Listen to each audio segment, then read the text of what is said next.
এই মুহূর্তে রয়েছি তামিরুল মিল্লাত কামিল মাদ্রাসা টঙ্গী ক্যাম্পাসে। 4 দিন ব্যাপী ইবনে পিরনাস সায়েন্স ফেস্ট অনুষ্ঠিত হচ্ছে তামিরুল মিল্লাত কামিল মাদ্রাসা টঙ্গী ক্যাম্পাসে কেন্দ্রীয় ছাত্র সংসদ টাকসুর উদ্যোগে। আমার পেছনে দেখতে পাচ্ছেন এখানে যে ক্ষুদে শিক্ষার্থী যারা রয়েছে তারা বিভিন্ন প্রজেক্ট উদ্ভাবন করেছেন এবং যে একেবারে বলা চলে ক্ষুদে শিক্ষার্থী কিংবা ক্ষুদে বিজ্ঞানী তারা একটি ড্রোন তারা আবিষ্কার করেছে। আমরা তাদের সাথে কথা বলবো তারা কিভাবে আবিষ্কার করেছে এবং এটার কার্যকারিতা কি একটু আমাদেরকে জানাবেন। এটার কার্যকারিতা কি এবং এটার কার্যকারিতা মূলত হচ্ছে আমাদের যে বর্ডার অঞ্চলগুলো আছে সেই অঞ্চলগুলোতে নিরাপত্তা দেওয়া।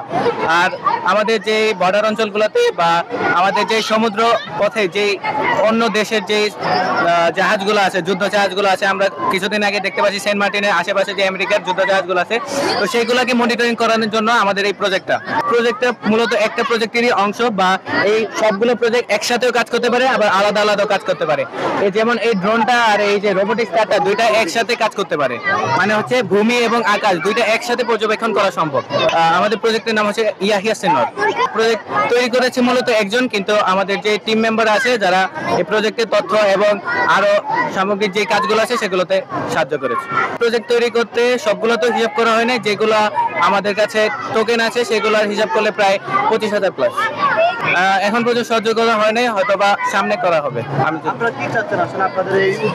আমাদের এই প্রজেক্টে আমরা চাই যে আমরা জেলা পর্যায়ে, উপজেলা পর্যায়ে এবং আন্তর্জাতিক পর্যায়ে সফল করতে। এই প্রজেক্টের সহযোগের বিষয়ে আমরা যেহেতু তামিল মিল্লাত প্রশাসন এবং মিল্লাত সায়েন্স ক্লাবের প্রতি আমাদের একটা আবদার থাকবে যে আমাদের এই প্রজেক্টটাতে যাতে আরো উন্নত করতে পারি এবং অনেক জিনিসগুলো আছে যেগুলো অ্যাক্টিভ না, এখনো ইনঅ্যাক্টিভ প্রজেক্ট, তো সেইগুলো যাতে আমরা অ্যাক্টিভ করতে পারি সেটা একটু খেয়াল রাখা তাদের।